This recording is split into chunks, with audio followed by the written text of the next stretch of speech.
Hey folks, Randy Newberg here with the Hunt Talk podcast. I'm the Randy Newberg of the Randy Newberg Unfiltered part. And today I am in Bozeman, Montana, and I'm very lucky to have two great guests with me today. They are both well-known in their field. They're both from the magazine world. I am from the TV, podcast, website world. With me is Andrew McKean. He's the editor-in-chief of Outdoor Life. And Hal Herring is one of the contributing editors of Field and Stream. Thanks, guys. I sure appreciate you being here. I know you could be out fishing on a morning like today. Be there later. Yeah, we will. It's nice to be here together. This is kind of a rare deal. It is. I mean, how many times the three of us have tried to talk about things and just our lives are so busy. Last time I was with Andrew, we were too busy shooting doves to ever talk at all.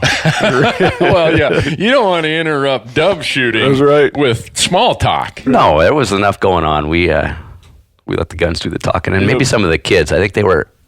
Hal, this is Hal's magnetic attraction. My kids ended up going fetching his birds. No way. Yeah. Do you pay them?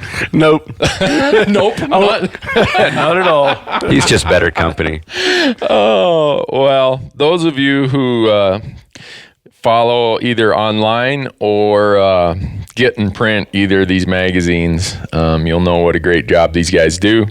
They're huge advocates for the public lands. They're huge advocates for the kind of hunting styles that we talk about in the Fresh Tracks TV show, and how we try to have long and deep conversations about this stuff out on our web forum, hunttalk.com. And I'm just going to jump in with these guys because they know me well enough that they're probably bracing themselves for how long will it be before Randy offends the first politician.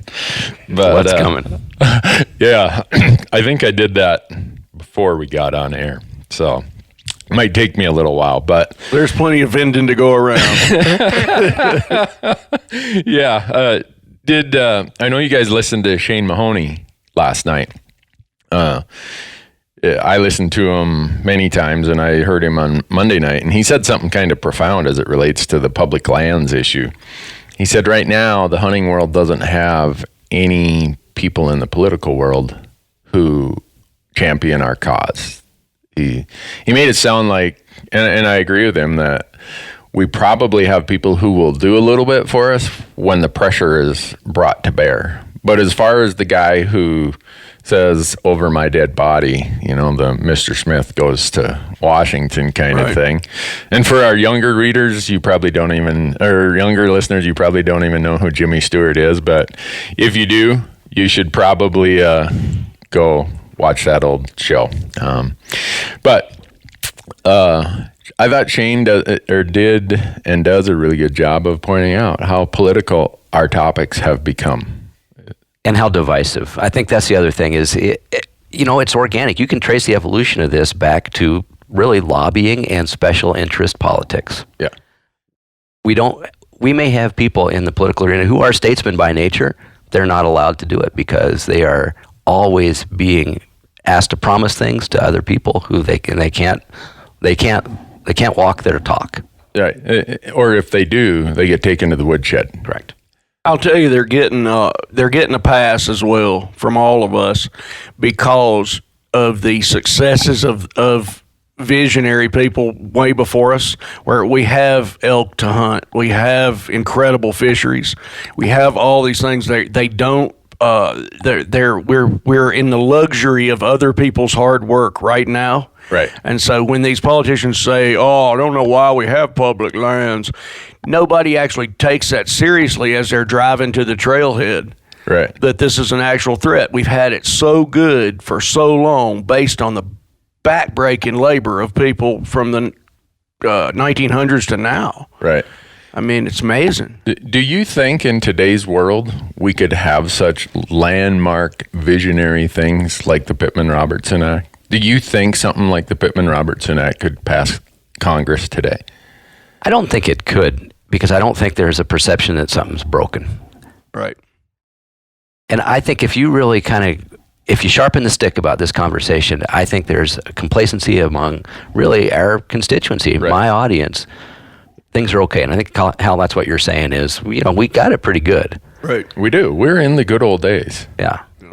So you're thinking then, Andrew, that until something just crashes, burns, and needs to be rebuilt, just the manner in which our democracy works, action doesn't happen. That's exactly what I think. I think people are distracted by their workaday world. They don't understand they see clouds on the horizon, but they scuttle away. Yeah.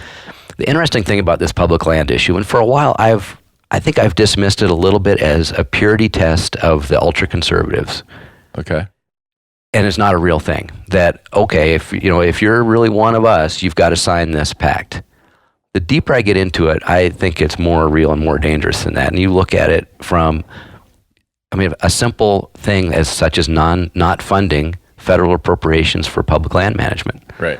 If you take that to the end of that situation, that's a guaranteed failure that can then be looked at as, well, you feds can't manage your land, therefore we're going to take it away from you. So I think it's a big orchestrated movement. Those clouds are building.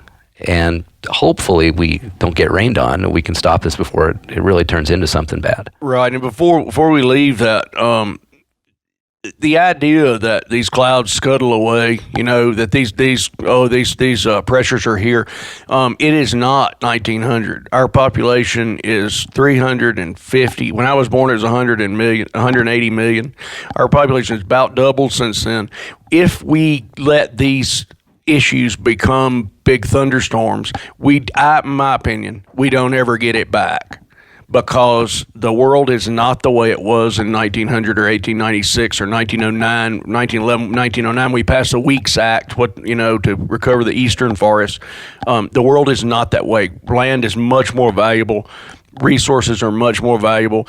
If that's the problem, the clouds, if they ever go to thunderstorm, we don't wake up on a sunny morning the next day. We lose a lot. And I think you're exactly right in that, Hal. And that's why there's times when I'm out there screaming and yelling where I wonder, am I like the boy who cried wolf?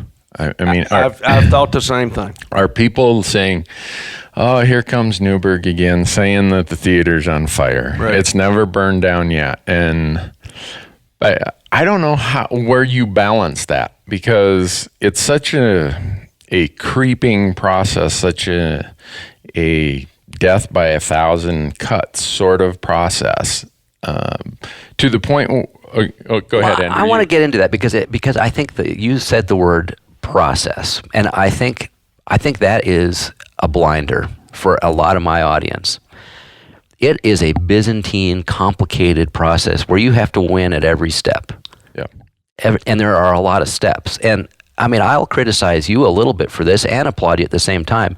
Take the land and water conservation funding. Yeah. Good night. If you're a rank and file elk hunter or bass fisherman, you want to get involved in it, you really don't know where to get involved. It is an opaque system. Yeah. And it's a process.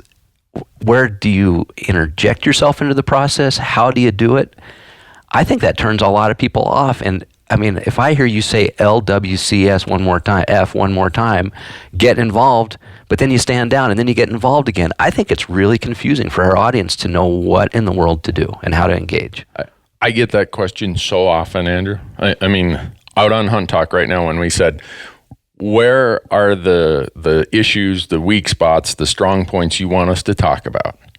And I was reading through the thread this morning where there's 100 and some responses of, I want you to talk about this.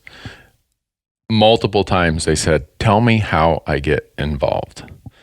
And this is where I'm very guilty. I've been involved in these public land politics for 25 years. And you make some assumptions about the knowledge and experience of the person you're talking to. Right. And you don't do that intentionally. Yeah. You forget that when I first started this process, I hardly knew the difference between the Department of Interior and the Department of Agriculture. And most people would say the same. Most really good hunters and good friends of mine would say the same. And so I I've struggled with this. When I get asked this question, and we did a podcast, one of our very first podcasts was a kind of a big overview touching on a lot of topics that were very political. And many people emailed me and said, Randy, that's great. Tell me where I start. I want to help. What do I do? And I wish I had the formula for that.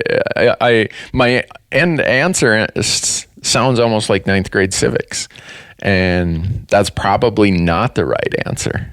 But I think it is, because I think these processes, stripped to their core, are supposed to empower democracy. We're supposed to be able to get involved. Participatory democracy. I mean, that's what it's called.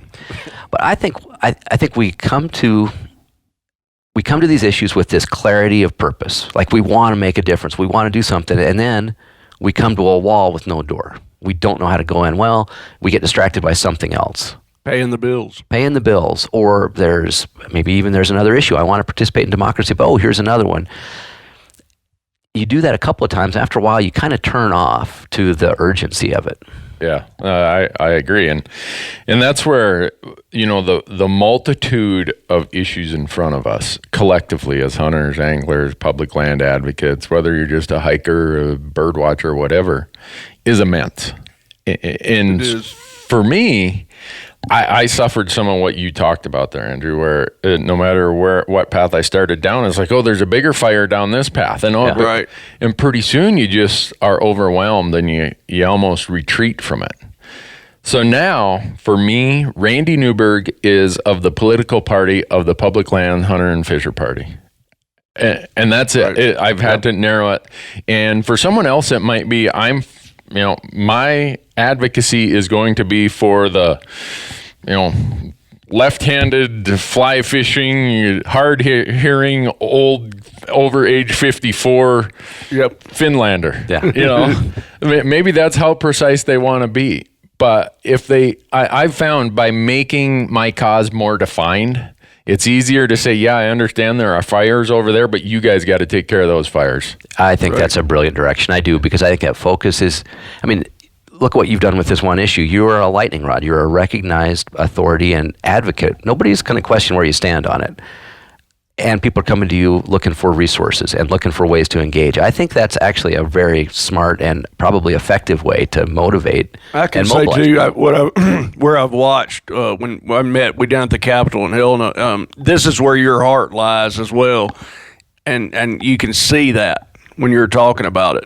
Yeah. So that's, and my heart lies there as well. It's interesting, but the enthusiasm is real, because that's where your heart lies. You know where that bread is buttered. Oh, no, there's no doubt on that, Hal. And for me, that goes back to a story. And the funny part is, the three of us live in Montana, but none of us are Montana natives. Yeah. Right. My Minnesota accent gives that away. Hal, your Alabama North accent. Alabama, you bet. Andrew, you don't have you. Hey, it's really the value, the gift of an editor. I can be from anywhere. But really, when I say Warsh, Missouri comes right out. You got to be Missouri, somewhere in there. All right. So the point I was going down is, and it gets a little bit to that. You don't miss it till it's gone, sort of thing. Growing up in northern Minnesota, where I did, in a little town called Big Falls, now all of 200 people. There's 500 when I was there, a little logging town. That my parents divorced when I was 11, and my dad was out of the picture for a while, and my mom was trying to raise 3 kids as a waitress in a small country diner. I was the oldest, and I tell people this, and I can easily go back to that point in my life, that if hunting access had cost $1 a day, and we think about what we spend $1 on today, so when I was 11, 1975, if it had been $1 a day, I would not be a hunter. I would not be an advocate for all the causes I get involved in. And my story is not unique. Every year there are tens of thousands of youngsters in America that, because of public lands, just like me, because of public lands out my back door, I didn't have that hurdle of $1 a day. And that not just me, a lot of my friends. And so I assumed everybody grew up with rough grouse. You shoot them out your back door because the forest is out the back door. Right. And then you leave there and you go live in places like I did. I lived in some of the large urban areas. I've lived in states without a lot of public land. I'm like, holy cow, I'm never subjecting myself to that hard time again. It's funny, I came at it from a different place because I grew up on a farm that was 435 acres, but it might have been 435,000 acres. Okay. Everything I needed was on that place. Really? And if it wasn't, I crossed the fence and hunted my neighbors. And that was fine with them. They did the same with us. The private property that I grew up around really functioned like public property, but it was North Missouri woods and waters have everything a kid needs. Yeah. My kind of awakening was going to places that didn't have a farm field or a bass pond or a place to just go and be yourself. Okay. And really, I think we all had sort of coming of Montana stories. Mine was in eastern Montana and the breaks and the BLM country near the Missouri River. It's like, holy smokes, I don't have to cross a fence or ask anybody. Right. This is all mine. Yeah. Right. And I was more like what you were. From the time I was 11, we lived way out in the country. There were very few whitetails, and people were not jealous of small game. They weren't worried about it. I could go by with my shotgun and wave at the neighbor on his porch. Okay. Now, once whitetails showed up, property boundaries became much more important. And that was while I was in junior high school. But I was very free. And you could go on the drift through the southern Cumberland Mountains there around my house for days. That changed with property boundaries and change of ownership and change of a culture, really. Okay. So when I came to Montana, I was in Stevensville. I put my name up at the co-op, and I was employed the next morning haying, because I knew how to drive a tractor and a swather and a baler, and so many things. And then the first year I was legal, there was elk that wintered on that ranch. And the first year that I was legal, I walked up the top of Brooks Creek in the Bitterroot, and I shot a bull, which I thought was pretty professional. I didn't get another one for years and years, but I was hooked. All the things that I loved growing up, and I love Alabama to this day, all the things I loved growing up seem to be found here in supersize. Mountains were bigger, the elk were bigger, the fish were, the rivers were, you could see the bottom of the rivers. Yeah.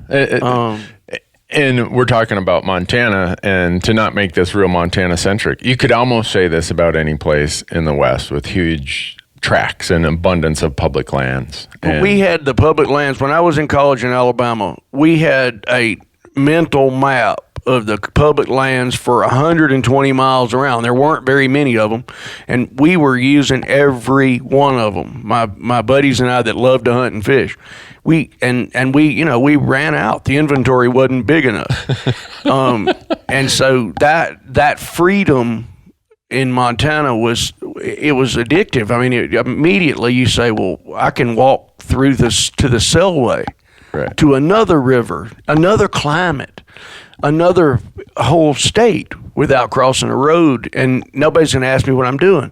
That's freedom. To where both of you came from, and however many years ago that was, if you went back there today, would that same freedoms and would those same opportunities exist without having to write a check or know somebody? And I think Hal said it. I mean, there has been a cultural change on sort of the permission, the expectation of permission, and the cultural value of private land since we were kids.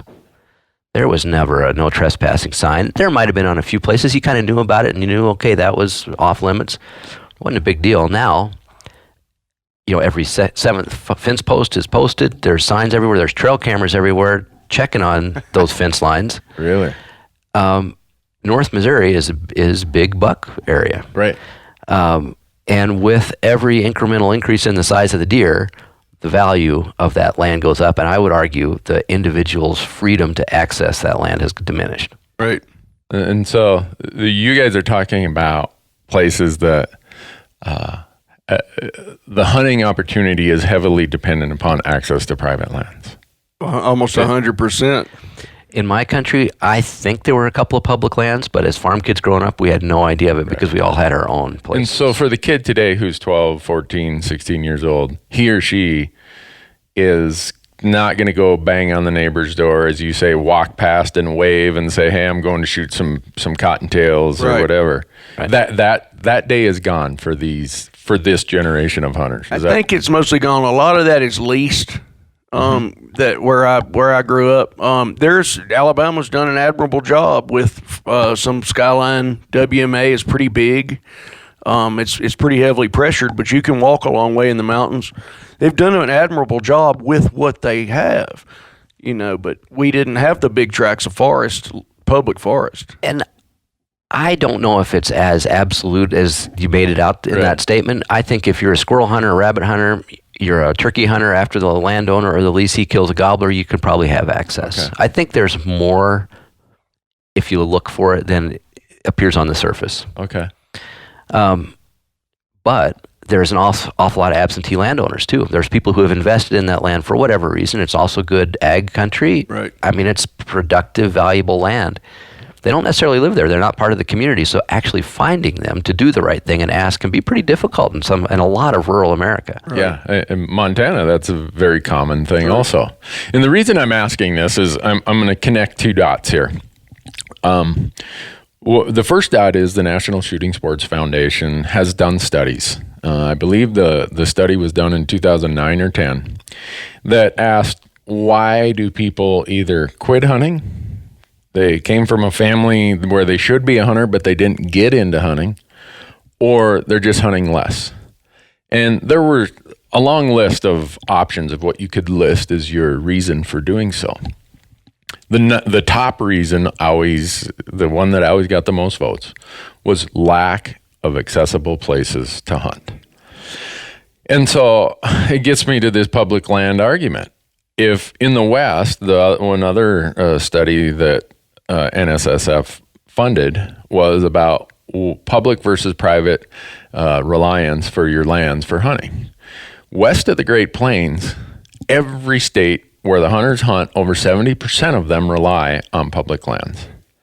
So I'm trying, and this is where you see Randy get frustrated and start calling politicians names that maybe he will regret a week later or a minute later, but that's not a big dot to connect to say, oh, I'm in favor of you guys, you hunters and you gun owners, but oh, by the way, I want to get rid of, or I want to starve the agencies that manage your lands, blah, blah, blah. It's such a tight connection in America right now when we have the evidence and studies that say lack of places to hunt is the number one reason for this, but yet we're not. Maybe I shouldn't say not. You walk around the next corner and somebody's trying to get rid of these public lands. Let me see if I understand what you're saying. I mean, if you really want to be provocative, I'm going to ask you to. Okay. Are you saying that that there is a deliberate attempt to reduce the number of users of public land so that public land will be devalued? There won't be an advocacy group so that it can then be used for something else? Yes, I am saying that. That's what I thought I heard. And I think that's right. I mean, I think we are considered obstructionists. Yeah. Well, the American middle class has been the greatest obstacle to that kind of thing for forever. Right. As the power of the middle class declines, you get a lot less obstructionists out there because, as in other countries throughout the world, you're working too hard to obstruct the guys who got big plans for your assets. Yeah. I don't know. I'm not a conspiracy guy. I believe that effect is more important than intent. I think that what's happening perhaps is an evolution of people who have less time to do things and they're less obstructionist. One thing I can point to that's for real though is the strangling of these budgets for public land management. And then you say it's as if you're strangling a person, or let's say you've got your house and you don't put you take all the money and spend it on something else, and then you give the house away because the plumbing no longer works. Right. Or the stove doesn't work because I never fixed it. So let's get rid of the house. How about that? I'm going to give it to a friend of mine. Cool? Yeah, that's in effect, that's what some of these proposals are saying is, we should either sell these or we should transfer them to state agencies that have a very, very strong history of selling and disposing them, or at least managing them in ways that are not friendly to our cause. And to the point of starving these budgets. Unfortunately, we as the American public have done a very good job of making that damn Fed the enemy. Goddamn fads, blah, blah, blah. As you drive on highways and get your mail and in the process, it's this kind of intangible entity out there that we complain about. Right. And so when a congressperson or a senator comes and says, yeah, we cut the budget for this and this, and I'm a CPA, I'm probably as fiscally conservative as anybody in Congress. But there comes a point when you're no longer just cutting fat, you're cutting meat. And then when you're done cutting meat, you're cutting bone.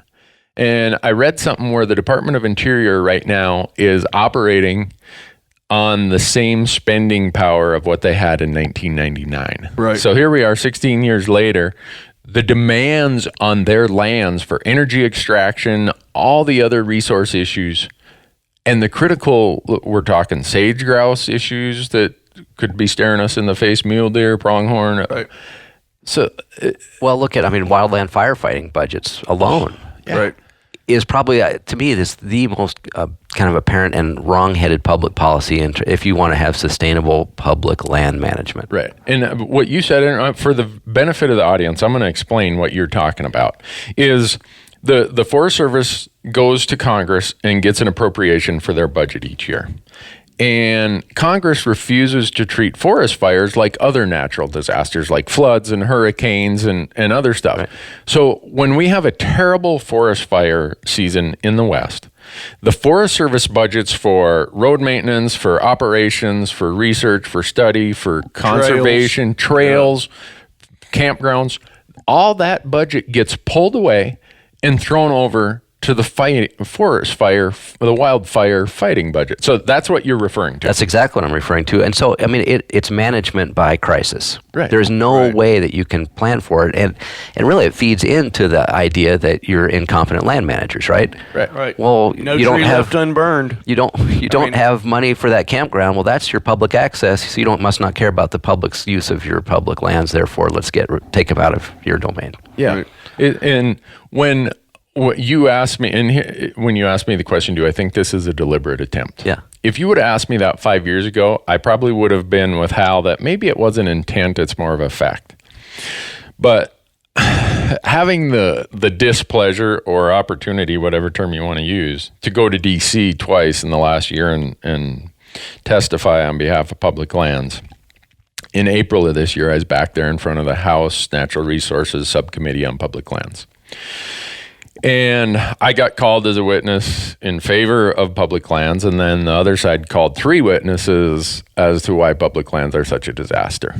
And one of the witnesses for the other side, very sharp economist guy, gives this list of all the things that the federal government doesn't do well that the states do better, which leads these people to say, well, let's give these lands to the state. And I'm like, you know what? He is right. The states do better on these issues. Why is the federal government not doing what the states are doing here? And I don't know if the Department of Interior was listening to that testimony or what, but then in early May, 3 weeks later, when the hearing's wrapping up, my hearing's wrapping up, some anti-public land guys are patting this economist on the back. Thanks, that's great. Yeah, blah, blah, blah, blah. 3 weeks later, the Secretary of Interior, Sally Jewell, comes before the main House Natural Resources Committee, not the subcommittee, and says, you know what? We're going to talk about better federal land management because there's some things have been pointed out we could improve. And it was pretty much the list this economist gave that 3 weeks earlier, that economist was extolled as, you are the genius, you're going to save us. So when the Secretary of Interior comes before that same committee and says, here are the things we should change to better manage the federal lands, she pretty much got run out on the street, and the committee chairman and the subcommittee chairmans, you almost had to scrape them off the ceiling. They were so pissed off that she would even imply that we should do these things. Right. Whereas 3 weeks ago, they said they were the best ideas in the world. That's a little spooky, isn't it? And so when I see that, that causes me to say, you know what? These people have zero interest in better land management. That's the straw man argument. And the intent is to find a way to fulfill the prophecy that these lands cannot be managed. And then we're going to screw the public out of these lands. Right. That's a good story. I mean, I'm listening. Yeah. And if you want me to, I'll use specific names and topics that were brought up. The Economist said it's crazy that the federal government charges a royalty rate half of what the state of Texas charges. It's foolish that the Department of Interior charges a coal royalty rate that is pennies compared to what the states of Wyoming or Montana or somebody else would charge. It's foolish that the states will charge $10 to $20 per AUM, which for the listener is an animal unit per month. Right. In other words, what a cow-calf pair eats in forage on lands. It's foolish that the states charge 8 to 10 times what the federal government charges. It's foolish that we don't recognize the conservation values of these lands because the states will let conservation groups come and bid for these grazing leases if we find that the asset has more conservation value than it does per other productive value. So he went through this whole list of things, and as much as I was called by the other side, when he's saying this, I'm nodding my head saying, you know what? I'm not going to argue with him on that. That's good stuff. Right. And he got slapped on the back by the chairman and the sub-chairmans and the everybody who had called him. And here comes the secretary with those same proposals, just chapter and verse, same exact thing. And she got run out of town. They got their dark money meat grinding machines out there, just started hacking on her. Yeah. And I'm not saying that you got to agree with everything the Department of Interior does.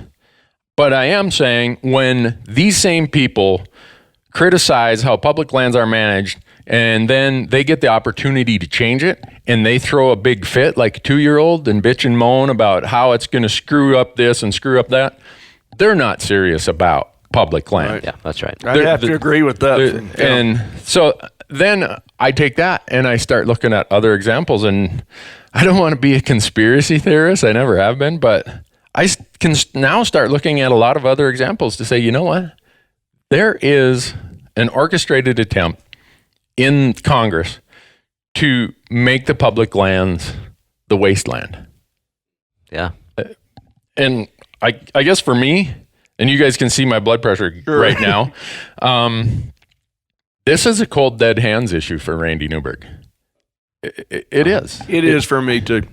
I'm right there with you on that. And if anyone's listening and doubts the value these public lands hold, I hope they'll come out and enjoy them and start building some attachment to them. And that gets me to another topic that I told you I wanted to talk about today. And on my hunttalk.com website, we're having these discussions. I mean, and as hunters, we reflect the political spectrum just like any group does. We're maybe a little bit more right of center. So by default, we're probably going to give some of the conservative guys a pass, and we're probably going to throw more darts at the guys a little bit to the left. But hey, that's just the nature of who we are. And so when we talk about attempts to sell public lands and we talk about attempts to transfer them to the states, which is a disaster, and I did a complete podcast on that. I hope people listen to it. Some of the non-resident guys who live in Wisconsin or Tennessee say, why should I care? You guys charge me 30 times what you pay as a Montana resident. You restrict me to, well, in some states like Oregon, 2 to 5% of the tags, in New Mexico, 6%, in Montana, 10%. Do you guys hear any of that? Can you put yourself in their shoes and say, well, deal with it, guys. That's not my problem. You've disenfranchised me from the way I connect myself to these lands. I think there are a couple ways of answering this. I mean, I see it from the national perspective all the time.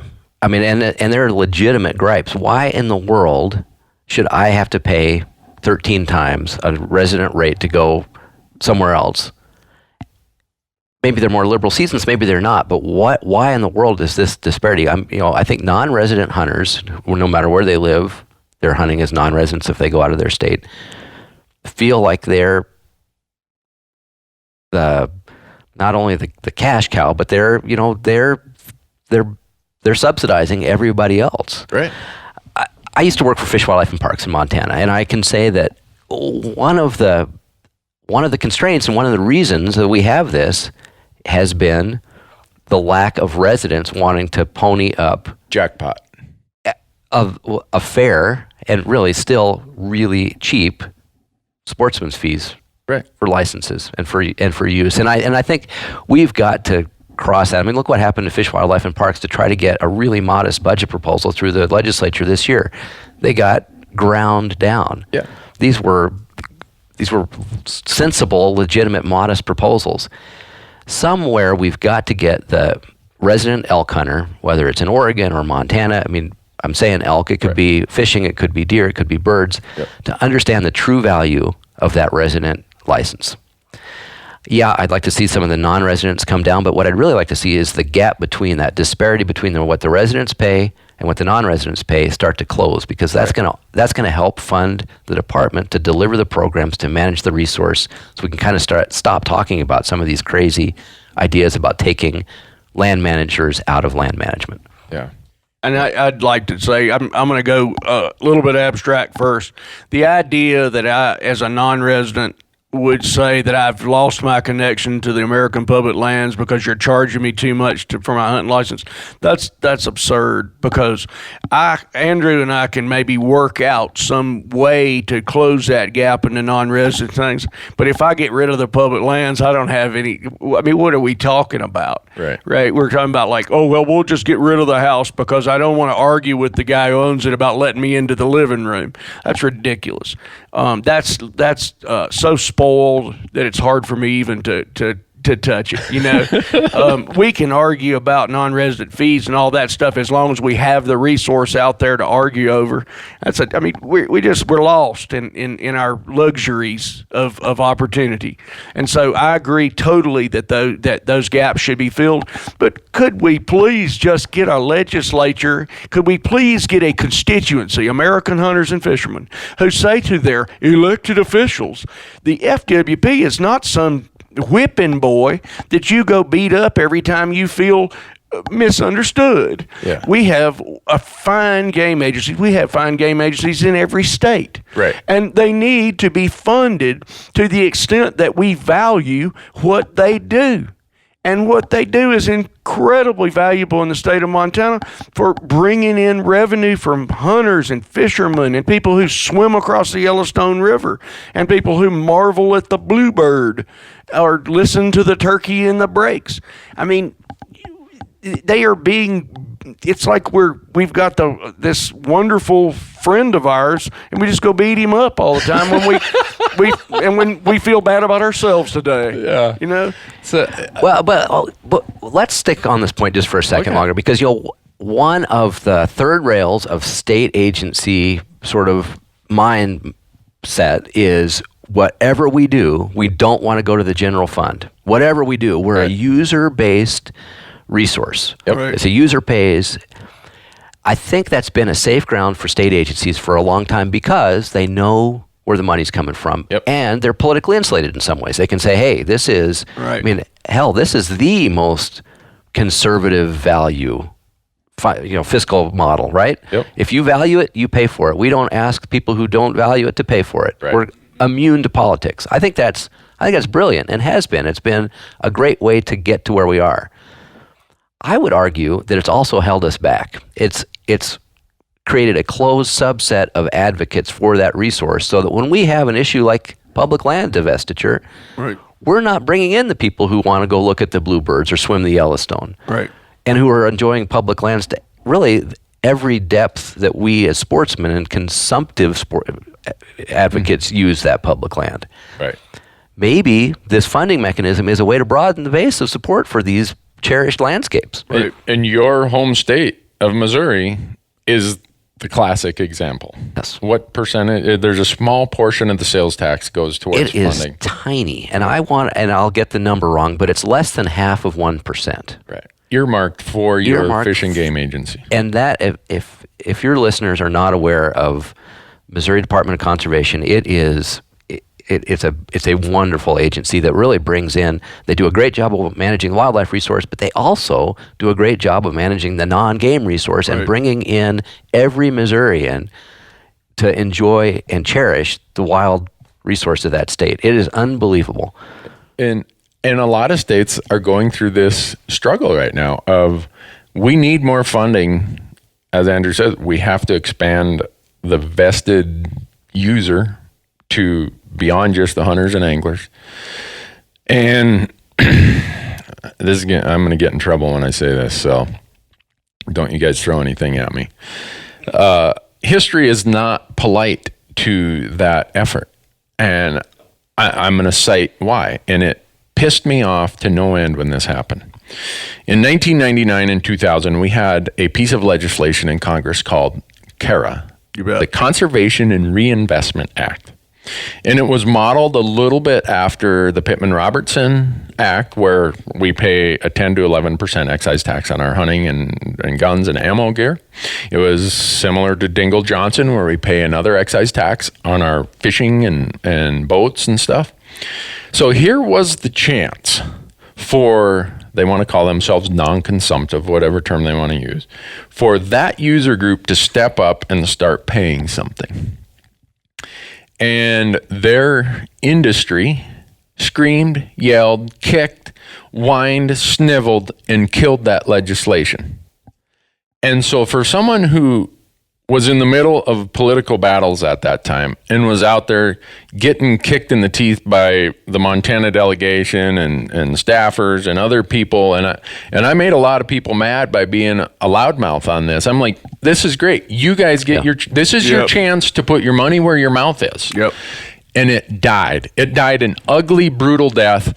And those who say we want to have a voice prove that they want to have a voice without having vested financial interest in that voice. And maybe I'm too cynical about it because I was too close to it. And here we are 15 years later, and maybe there's hope for it again someday. But as a hunter, as an angler, as a public land advocate, I look at that and say, the door was open for you. Tell me how you want to open the door again to have this discussion.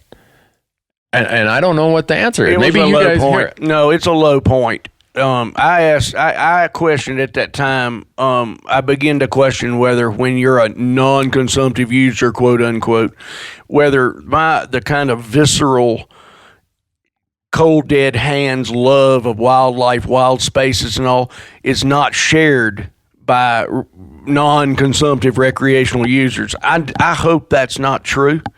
You know, right? I hope it's not also. But I also promoted the predator stamp. Tim Kaminsky, a great biologist, you know, he's in Canada now. He had come up with this idea years ago. Bring some non-game wildlife money in to support predators if hunters are not interested in doing that. You should have heard the arguments people gave me against this fatalistic, I'll never buy them, it's never going to happen. I mean, all I was saying was, could people get a chance to buy a pretty stamp, you know? And never. And so I'm worried. I share your worries. I don't share the cynicism yet. I have two perspectives. One, every hunter and angler should go to the Outdoor Recreation Show in Salt Lake City. It's held twice a year. Right. Isn't it this week? It's this week. It is the backpacking, mountaineering equivalent to the big industry SHOT Show that the hunting community and shooting community has. I've gone a couple of times. It's fascinating to see what happens there. First of all, way happier people. Much more colorful. They let their dogs and they drink beer in the halls of this convention. So, of course, they're going to be happier. A lot of the booths have tin cans, coffee cans on them, with a kind of handmade sign, almost like a lemonade stand, saying $5 for trailhead access. there are innumerable little local campaigns being fought to fund some cherished piece of public access to hiking and climbing. Climbing for sure. Access fund. And you look in those coffee cans and there's very little money in there. Really? That community is really reluctant to fund cherished places. Why is that? I cannot answer that, but what I'm doing is getting a little bit at the question that you're raising. And unless people know the value of what they're getting in return for that investment, I think hunters and fishermen get it, despite your sense that we've got this great windfall of opportunity that was given to us by our predecessors. I think we do get it. I think that's why we keep buying licenses. Not enough of us do it, but we still do it. The non-consumptive users don't get it. I throw that out as an anecdote. This is the larger piece, and I don't know that this is right, but I'm going to say it like it is. Sure. I think there's a huge misconception about public land unless you live in it, unless you use it as a hunter, where you recognize that you're going to cross acres and square miles of desolate ground to get at where the good stuff is. You value the whole of that experience. If you're driving down Interstate 70 through the Great Basin and you see this expanse of cheatgrass, sun-baked rock, you say, why the hell should I care about this public land?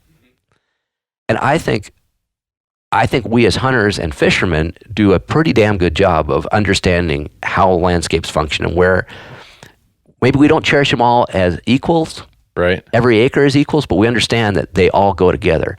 I think most of America does not. And I think that's where that argument for dispensing of this great wasteland doesn't have any fight. Resonance. Really? That's gut understanding again. We're talking about blood understanding, where the water comes from, where the snowpack is. Right. This. I've written a lot about this. This is a hunter is an inhabitant on the landscape. Mm-hmm. A recreationist can be or usually is a visitor. Yeah. Right. And I use a different... That's a tough one. I use a slightly different spin on that, Hal, is I divide it into participants and spectators. Right. We as hunters are participants in this natural world. The great wheel. Right. Right. In a way that if I was just a spectator to this process, that I came to Montana or I went to the Grand Mesa of Colorado or the Ruby Mountains of Nevada, and I just looked at it, took a picture, maybe hiked in a little ways on a trailhead and said, well, wow, this is beautiful. This is nice to know it's here. I look at that way differently than the guy who lives in Elko, Nevada, or the person who lives in Grand Junction, Colorado, or the guy who lives in Missoula, Montana, and he goes out there. He acquires food from those lands. Right. He has an attachment to those lands for so many things that are not able to be put into dollars and cents, not able to... That person does not just go home and rest well because they say, oh, it's nice to know those lands are there and that the rubies are beautiful with some snow on them today. The hunter goes there and his sense of the entire picture that you referred to, Andrew, the whole, is so keen. Because to hunt, you need that keen sense of understanding of everything that's going on in the landscape. And so I often try to tell myself when I speak to some people, Randy, look, your lens is the lens of the participant. Right. Do not expect the spectator to look at your world the way that you do it. Well, shouldn't we have? We're going to need to translate some of that gut, heart, blood, and soul attraction to the spectators too. Yeah. That's, to me, that's the challenge. Yeah. How do you get people to? It's okay to be a spectator, but how do you get them to look partially or fully through the world with a lens of the participant? Yeah. When I started mountaineering, rock climbing, I didn't come to ski until really late. Because I came to Montana when I was 25. But Right, we were climbers in the South, and that community was very connected to landscape. Yvonne Chenard, all those people, that's what they were very connected. There was a somewhat of an evolution in the recreation community that lost some of that connection. And it became a canvas for your activity rather than the being a place that you inhabited. I don't know where that changed. That's a tangent for us here today, but I have seen that. I don't know if it is a tangent because I think one of the things that you wanted to talk about, Randy, is how we portray this. How do we convert a spectator to a participant? And I think that's been one of the jobs of the outdoor media since we've been in existence. And I think we've lost that imperative. I think we've lost a little bit of that trail or that map to the trail. If I look at really one big change, and outdoor life has been around since 1898. Wow. We and Field and Stream and the big national voices for sportsmen made a lot of these changes happen. We advocated. We were in the trenches. We were the mouthpiece and the voice for the users. If you look lately, I'm going to take the last 20 years, but 15 and even 10 is probably a sharper focus. Pick up an Outdoor Life or a Field and Stream or a Peterson's Hunting and look at the pronoun I. So much of our coverage is egocentric, first person, sort of dominance of the experience. Compare that to the way that we this is getting into that spectating, translating to participant mindset. I think the real charm of a lot of the outdoor writing that resonated with me growing up was the sense of place and a sense of the chase, and it was a cherishing of the animal that we were pursuing. Exactly. And I think we've lost a lot of that. I'm not sure if it's television that's changed that.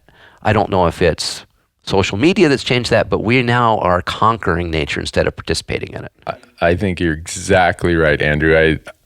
I'm one of the biggest critics of outdoor TV, and the network's probably going to fire me tomorrow morning when they hear this, but I feel that we in the media world, and I don't care if it's print, if it's TV, if it's digital, whatever, we have somehow traveled down a path, and I don't know where we took the right turn or the left turn that got us there, but I hear it all the time on my website. Randy, I don't read that junk anymore. Randy, I don't watch that junk anymore. It's so irrelevant to me. My experience. Right. And you also do hear about, boy, I remember when Kurt Gowdy was the host of American Sportsman, or I remember reading Jack O'Connor, and I still look for articles from whoever. I think you're right, Andrew. It was about the experience. It was about involving yourself in a connected thing that was special. It was about the wildlife. And now it is very much about me. It's about what I've done, what I've accomplished. And I often get critical of the hunting community for things that we do. And then I stand back and look and I say, is our snapshot of what I just analyzed of the hunting community is any different than society as a whole? I don't know that it is. I don't know that it is either. That's a good observation. I mean, if you were to go and read other special interest media or watch other special interest TV, you would see the same use of I think. And so I think we as hunting and hunters are a part of society. Sure. And so the trends and the demographics and the changes that affect society affect us. But that doesn't give us, I'm not saying that's an excuse or that gives us a pass for doing what we do. One thing that hunting has always been noted for and has got us where we are is we've stepped forward and said, I don't accept that. Right. I'm going to change something different. Yeah. Whether it's, back when someone says we're going to tax ourselves as hunters and anglers, or we're going to enact legislation that protects endangered birds that are being used for women's hats. The plume trade was where, So look at what we've done as a community. And I think this also probably has some larger parallels in the larger society, but look at us as sportsmen. We're no longer just hunters. We're elk hunters, or we're turkey hunters, Right. or we're pheasant hunters. And we devote a lot of our, I would say, disposable time to raising money for those single species, for advocating for this sort of narrow bandwidth of enthusiasm. Yep. Right. And I think that closes us off to the larger picture of not only threats, but also opportunities in our world. We used to, I remember we did a big story on elk reintroduction in Tennessee for the Rocky Mountain Elk Foundation, 2004, maybe 3, I can't remember. But in the story, I think a guy from Royal Blue Wildlife Management area, he said, what's good for the wild turkey is good for the smallmouth bass. What's good for the elk is good for the cerulean warbler, or whatever the warbler was they were interested at that point. He said, this is not about just an elk reintroduction. And it was a recognition of landscape scale conservation. And I thought that was such a beautiful thing to be able to put into one little paragraph of a guy who obviously gets it, can translate it to us. Yeah.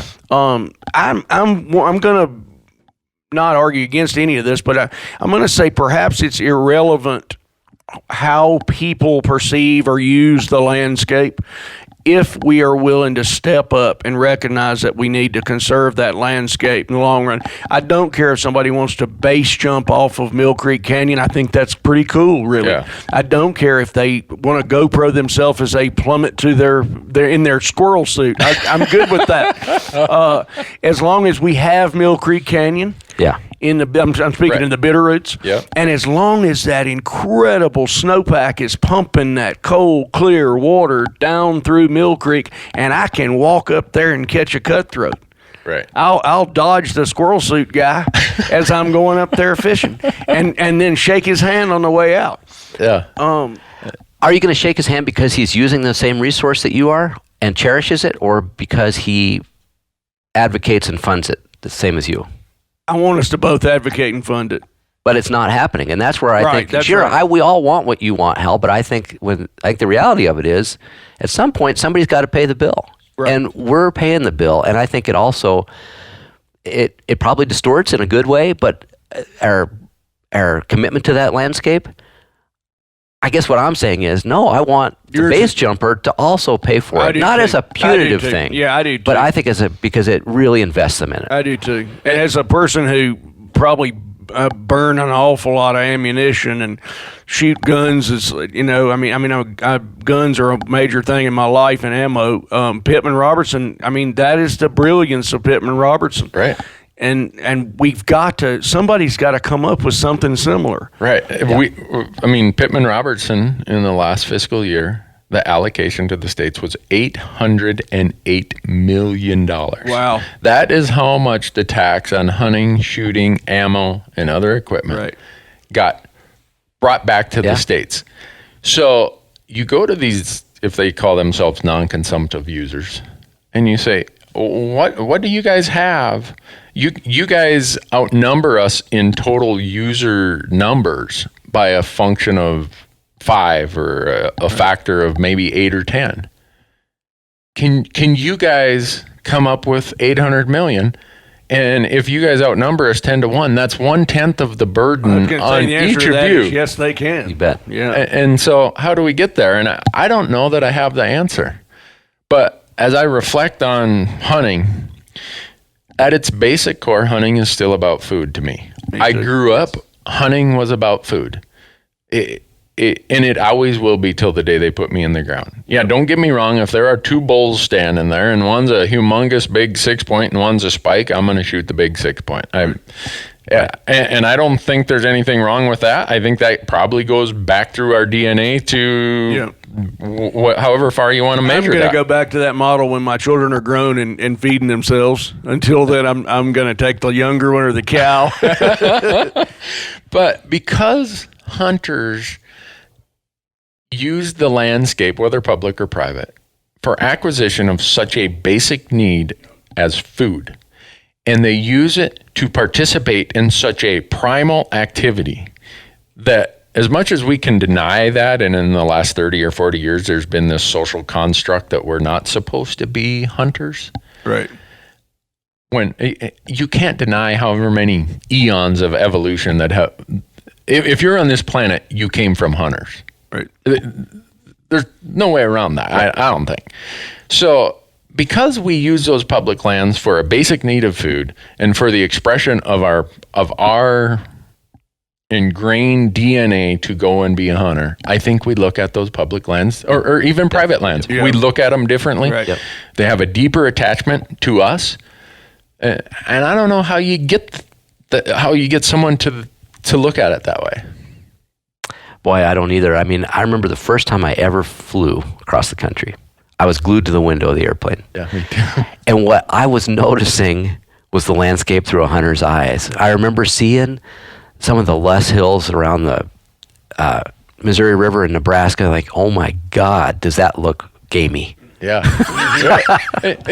Steve Vernella and I did a podcast that was put out about a week ago, and we got to talking about trapping because we both trap. And we both were talking about when we drive down the road, we don't see a bridge abutment. We see a place for a mink or muskrat set. Right. When I'm driving across Wyoming, my wife drives.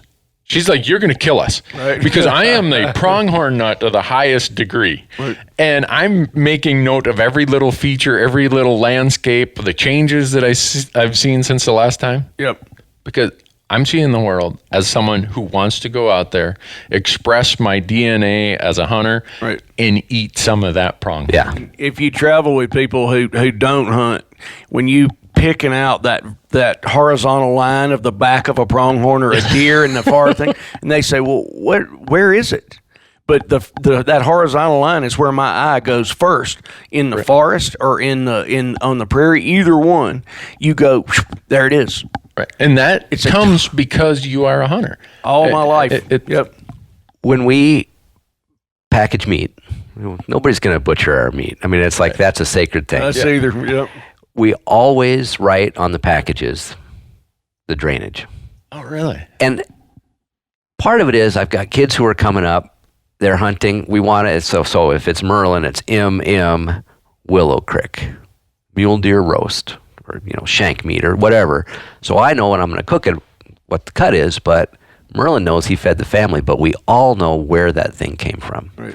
And to me, it really enriches our experience. And I think that it's that level of understanding where your life comes from. Somehow we got to figure out a way as hunters to include other people in that. I know it's so personal and sacred to us. I really feel like there's some answer there for having other people beyond, we're a pretty damn small little group, advocate for these cherished landscapes. I don't know what that is. I'm going to think a lot about it. Do you think that food, that the hunting community almost has to put it in reverse and go back to the intersection where food was the primary connection to hunting? From the standpoint of, there are a lot of people right now in our society who are interested in where their food comes from, the quality of the food, all of that. And that's a place for us to re-intersect with a larger audience? Or have we as hunters gone so far down the gadget, gizmo, the whatever, antler chase that we can't get back to the intersection where it's the food and the experience? I think that's where it starts. I think the farther we get from that, the harder our case is to make. But I also feel like that's kind of an abstraction that as much as people are interested in where their food comes from, until they experience it, I think it elevates our stature in that world, in the larger society, but I think it's hard to communicate it with the intensity that we feel it to somebody who's not there. No, I would agree. But does that bring them I think it does. to hunting? I think it does. It can. I think it opens the door. Yeah. And I'm in this too. I guess it's pretty clear now. I'm fairly an individualist. I don't care why a person does a certain thing, so much. I think that intersection is a great place to translate what we're talking about to people who don't understand it or don't necessarily share it yet. But this has been impossible for me. I'd be interested in what y'all think, because people say, but I don't support that trophy hunting. I don't like that. And I say, well, let me just slow down just for a second, because when I don't do it that much myself, but I'm not immune to the siren call of a big old mule deer. But to the utter inhabitation of landscape required by tracking and taking one big muley off of, say, somewhere back in the Rocky Mountain Front or in the breaks, you say, I'm taking this animal. And that is an incredible art form. And immersion in landscape. I used to call it the ultimate apprenticeship to place. Right. So I'm unable to translate that at that intersection to the people that don't understand it. I've never been able to translate that. I think there's something here that I think the food is a really important cultural exchange that we can give, baton if you want to look at it that way. But I think here's another thing, and we hunters have gotten away from the essential democratic, really American experience that we're participating in. If you think about the moment you notch your tag, you're converting a public resource to a private one. Right. Where else in America can you do that? Where else in the world can you do that? There's no activity I'm aware of. It's only through your work, your tracking, your shooting, your woodscraft that you're able to take a public resource and privatize it.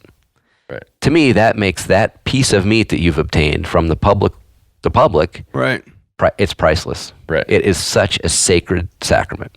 Right. It's interesting. I've never thought about that. I agree with it completely.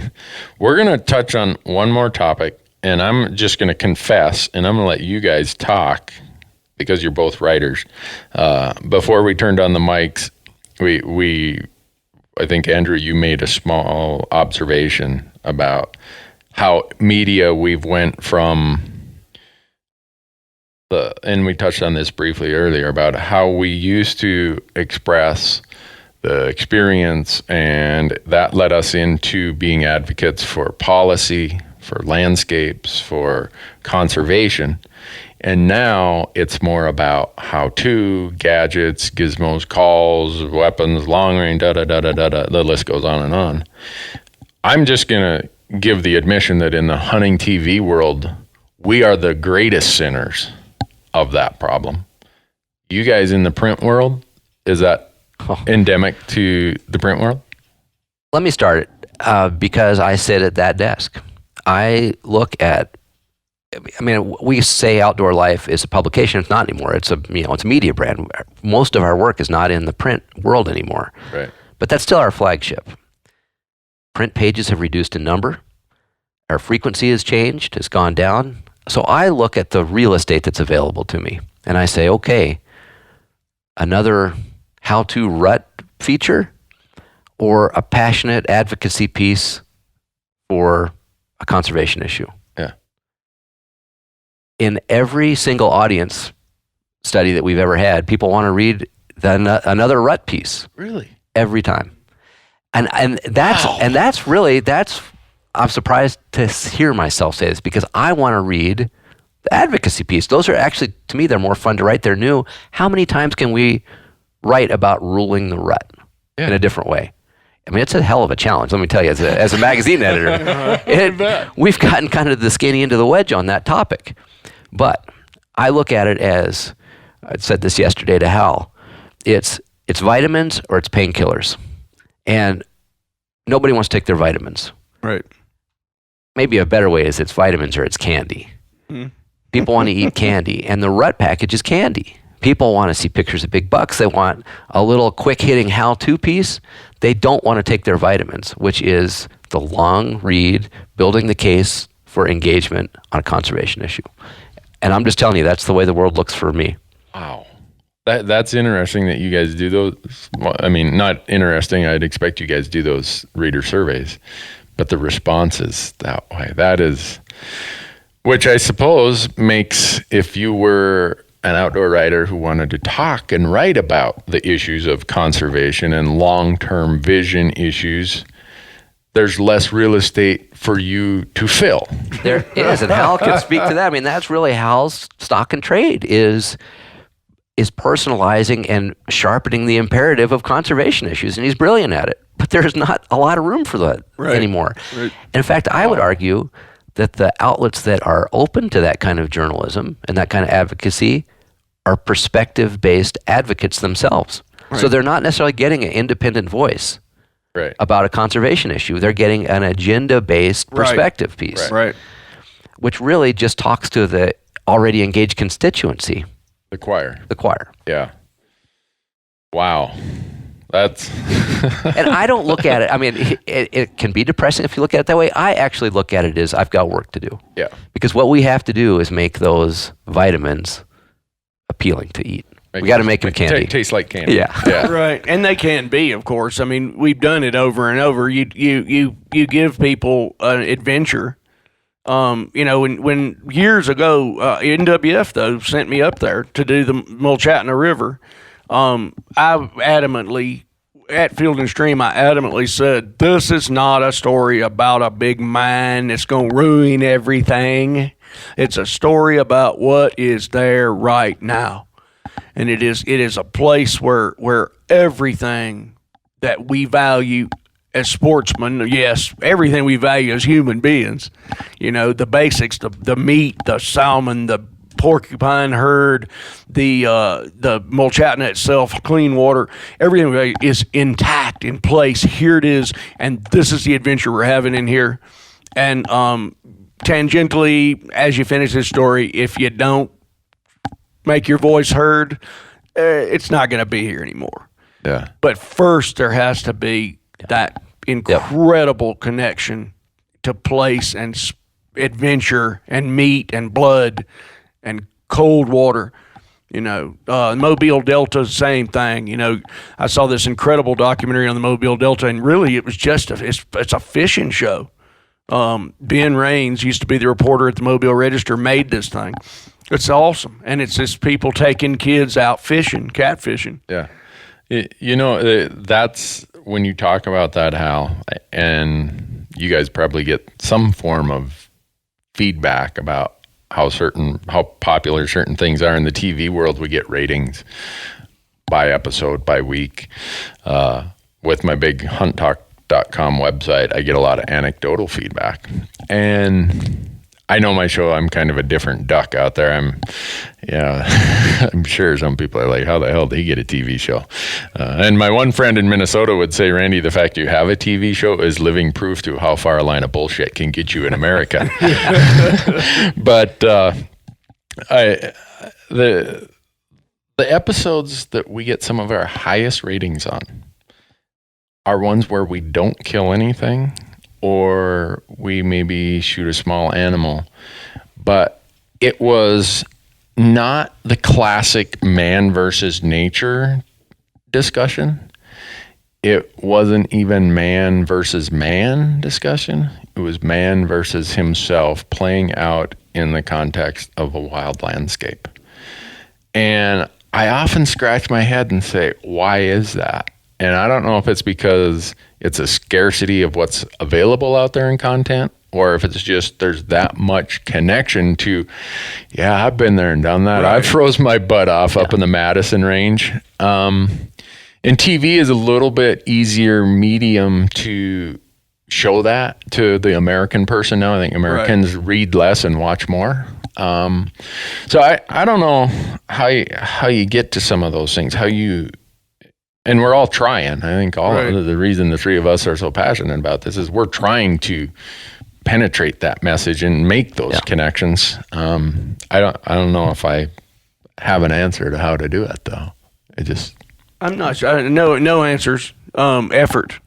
No answers. Elbow grease and sweat and tears. Yeah. I think though, hunting, fishing, spectacular experience, personal or party, happens in a place. And I think that's one thing that we share.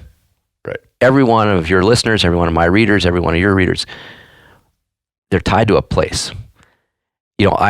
As an editor, I refuse to run a piece that is generic. I'd like it to have a county and a township if it could. We have to base our things that we do in a place. Is that why I have rooms full of maps, because I'm attached to place? We all do. We all do. Yeah. We're place-based participants. And I guess if I have to just end with something, it's that. It's like, if we keep going back to that place, then, to the theme of the show is defensive place, I think. That's the answer. And I'd like to say, when I said effort, sweat, tears, whatever, that's a tiny part of it. I kind of misspoke. What I'm talking about is celebration of place. I'm talking about joy. Yeah. And I'm talking about, not, oh my God, it's going away or any of this. I'm talking about, man, this is the best thing ever. Celebrate it. Celebration. Yeah. And in celebration, you will defend whatever it is you celebrate. Right. Celebrate it first. Yeah. So with that, we're going to wrap this up because I've already imposed on you guys too much, and we give every guest a parting comment. So Hal, we're going to go in reverse here. You got any last comments you want to leave the audience with? My last comment is that we have the best nation in the world. We're living in it. We're the participants in it. We're the people who are responsible for keeping this ship through these various rocky seas. Big storms around. We've held them down it before. We can do it again. Just show up, participate, and be incredibly happy with what we've done and where we are now. Make sure we don't crash that ship. Great, simple advice. Andrew, you got any closing comment? It kind of riffs on what Hal said, but you can't put a price on what we do. Nope. In that way, the hard-eyed economists or maybe accountants among us would say, well, it has no value. I look at it as it's priceless. That's right. Completely. Yeah. Well, I gave a presentation Tuesday night, very similar to what you just said. You weren't even there, so I don't know if I plagiarized you or you plagiarized me, but that's exactly what I said, is the reason that a lot of these, I'll call them privateers or whatever you want to call it, value what we have is because it's immeasurable. It cannot be valued. And I'm an accountant. I'm a CPA by trade. And we have, in our society, we like CPAs and economists to put everything into terms of numbers so it's easy to evaluate. But those are the most cold, inappropriate, non-relevant, irrelevant measurement criteria to what we're talking about. What we're talking about is stuff that are cultural connections, generational connections, attachment to place, attachment to land, our sense of responsibility for doing what our parents, grandparents did for us, and that's making sure the Cuyahoga River didn't start on fire again, making sure that the Clean Water Act got passed, making sure that the clean air, that's what we stand for. That's what these public lands represent. That feeling of Americanism is what drives us. And they try to put some financial, statistical, numeric value on that. First of all, it pisses me off that they do that. Right. And second of all, when we as hunters start following that path and engaging in that argument, we completely discount all that we have for us. And it's a sucker's bet. To go down that path and try have an argument with people who, for them, this is a belief system for them. This isn't facts and logic. This is what I believe, the same as my grandma was a Methodist, and you were not going to convince her that Catholics had any validity in the world. Right. No that was her belief. Yeah. The same with these people. To go and have a financial or economic argument with them is you're not going to win that because their belief system is such that I don't need facts. I don't need anything. This is what I believe, and I'm going to take the safety of that. So when we go down that path, as much as, we have a great economic argument for what hunting and fishing and public lands provide. It's an argument that can stand up with that. But where we win is forcing them to come over and have the argument with us about what you mentioned, Andrew, that this stuff is invaluable. What you mentioned, Hal, that this is something to be celebrated. This is America. This is who we are when we're at our best. Yeah. And so anyhow, we could keep going on this stuff. We didn't even get to all of my points, guys. But anyhow, folks, I want to thank you for listening. If you want more detail about any of these podcast episodes, go to hunttalk.com.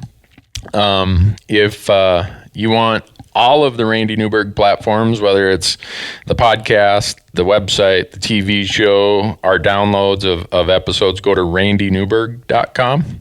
And I think most people can figure out where to find Andrew at outdoorlife.com. Yep. And Hal at fieldandstream.com. You bet. You guys or in various places around the web. Okay. You guys don't want to give them your cell phones or anything. I'd be happy to. I mean, As you probably figured out, mine doesn't really work. Yeah. Oh, I love that, Hal. I wish I could be at that comfort level with your state of technology. But anyhow, thanks, guys. I really appreciate it. This isn't a one and done for you guys. So if I call you up at some trade show and we do it again, we'll just take off from where we stopped here. good. So. Yeah, we've got a lot more to talk about. All right. Randy Newberg Unfiltered. You heard it here. Thanks for listening.